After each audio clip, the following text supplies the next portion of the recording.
Maging I am ready po tayong lahat sa kambal na hagupit ng bagyong Falcon at ng hanging habagat. Ang ulan na dala ng mga ito nagpabahana sa maraming bahagi ng Luzon, kabilang na sa Metro Manila. Sa lungsod ng Maynila, binahan na naman ng ilang lugar, lalo na dyan po sa may Tondo. Kamustahin natin ang sitwasyon doon sa mga sandaling ito. Nakatutok ko ang si John Consulta. John? Mel, Mike, matinding perwisyong inabot ng mga dumaraan dito sa kanto ng Arpapa at Rizal Avenue dahil sa mabilis sa pagtaas ng baha sa tuwing nagkakaroon ng matinding buhos ng ulan na dala ng habagat.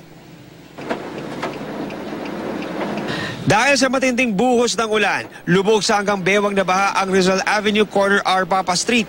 Hindi makadaan ang mga sasakyan. May mga nagtangkang lumusong. Ang iba, tulad ng mga motor at truck na ito, tumirik sa baha. Hindi na kami makalis dito. Na umatras naman kami, ganun din. Matagalan pa rin kami. Lahat na ikutan. Saka hindi rin sigurado.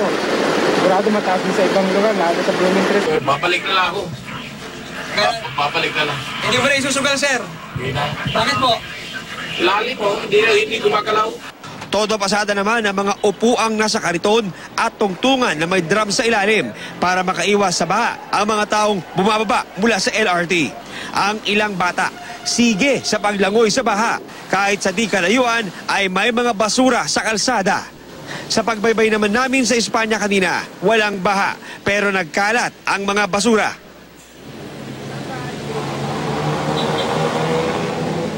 Sa ngayon, Mel, Mike, ay humupa na nga itong baha at nadadaanan na itong kanto ng Arpapa. Subalit patuloy pa rin naka-alerto ang mga tauhan ng Barangay 189 para umalalay sa ating mga kabayan sakaling bumuhos na naman ang malakas na ulan. Mike? Maraming salamat mga kapuso. John, sandali lang. Meron tayong dagdag na lugar kung saan suspendido po ang mga klase mula preschool hanggang high school at yan ay sa lungsod ng Pasig. Sila ika ngay mag-upgrade na lang daw bukas kung pati sa koleyo ay mawawalan po ng pasok ang mga estudyante. Salamat, John Consulta.